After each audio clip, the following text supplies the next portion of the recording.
et bienvenue sur la chaîne Vaincre la frustration du célibat. Célibataire, que fais-tu de ta vie? Que fais-tu du don de la vie que Dieu t'accorde? Vous savez, avec cette pandémie qui a fait tellement de ravages, je crois qu'il faut se poser de bonnes questions. Pourquoi je suis encore en vie? Quel est le but de ma vie? Est-ce que je suis en train de faire ce à quoi Dieu m'appelle? Est-ce que la vie que je mène en ce moment correspond à celle que Dieu veut que je mène? Alors pour toi, célibataire qui avait l'habitude de vivre cette vie, qui toi-même tu sais n'a pas de sens, à travers de cette vidéo, que tu prennes conscience que Dieu a un but pour ta vie. Il a un but bien précis pour ta vie. Un but bien précis que tu dois découvrir. Maintenant qu'on est en train de parler de déconfinement dans certains pays, il ne faut pas retourner il ne faut pas retourner à l'ancienne vie que tu avais l'habitude de mener, qui n'avait pas de sens, qui n'avait pas de but. Au travers de cette vidéo, donc, j'espère que tu prendras conscience et que tu réaliseras que Dieu a un but précis pour ta vie. Quelqu'un pourrait me poser la question de savoir comment est-ce que je sais que Dieu a un plan pour ma vie. Que je vais répondre à cette question en te partageant quelques versets dans la Bible. Que déjà, dans mon cas, je savais que Dieu avait un plan pour ma vie. Je savais qu'il avait un but pour ma vie, mais je ne savais pas lequel. J'étais sûre.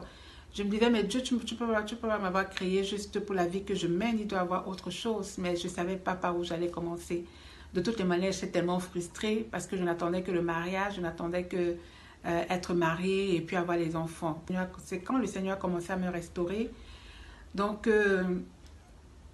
c'est comme si un voile est tombé de mes yeux. Un jour, pendant que je méditais la parole de Dieu, je suis tombée sur Éphésiens 2, au verset 10.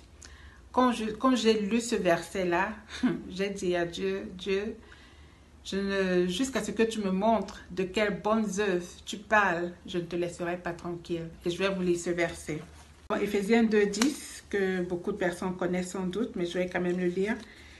Car nous sommes son ouvrage, ayant été créés en Jésus-Christ, pour de bonnes œuvres que Dieu a préparées d'avance afin que nous les pratiquions.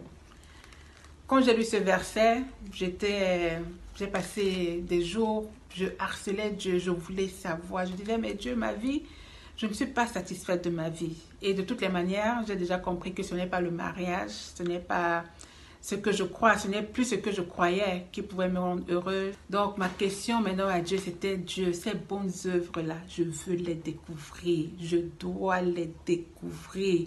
Parce que si tu dis que tu les as préparées à l'avance, ça veut dire qu'il faut juste que je les découvre pour pouvoir marcher selon elles. Mais quelles sont ces œuvres? Donc, ce sont les questions que tu dois poser à Dieu. Ce sont les questions que Dieu attend de toi, que tu t'intéresses à ces œuvres.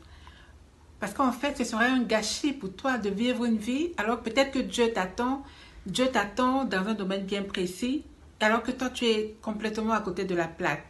Ce serait comme une vie de perdu. Une vie de perdu, ce serait une vie inutile que tu mèneras sur la terre si tu ne découvres pas ces bonnes œuvres. Et donc, si tu te demandes encore c'est quoi ces bonnes œuvres, je ne peux pas te les révéler. C'est ton Créateur. C'est celui qui t'a créé, c'est celui qui t'a tissé dans le sein de ta mère, qui sait exactement de quelles œuvres il s'agit. Donc tu n'as nulle part ailleurs, tu ne peux aller nulle part ailleurs que vers ton Créateur pour lui demander, mon Père, mon Dieu, de quelles œuvres s'agit-il? Et il va te les révéler. Moi, je fais pour savoir que Dieu attend quelque chose de chacun d'entre nous. Et je vais vous lire une parabole très, très, très intéressante dans Luc 10. Dans Luc 10 dans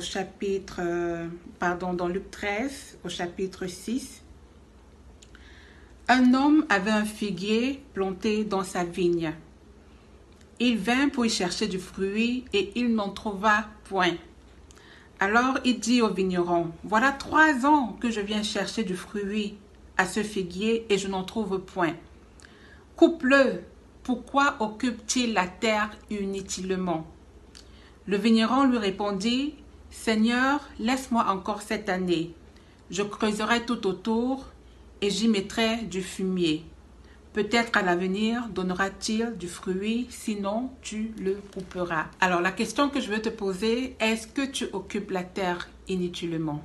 Sache que si tu n'es pas en train d'accomplir les œuvres que Dieu attend de toi, si tu n'es pas en train de porter du fruit là, dans ce secteur, dans ce domaine particulier, où il t'attend, sache que tu es en train d'occuper la terre inutilement.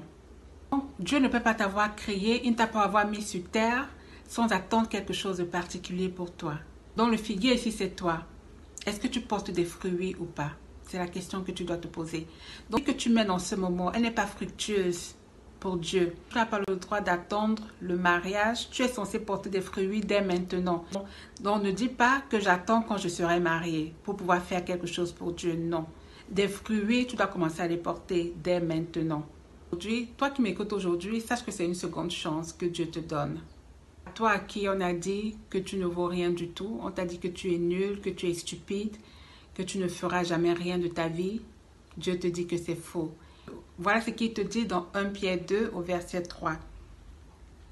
Approchez-vous de lui, approche-toi de lui, pierre vivante, rejetée par les hommes, mais choisie et précieuse devant Dieu. C'était pour toi qu'on a traité de nul. Dieu te dit, ton Créateur te dit que tu es choisie et précieuse devant ses yeux. Et c'est ça qui est le plus important. Dieu te bénisse et à très bientôt sur cette chaîne.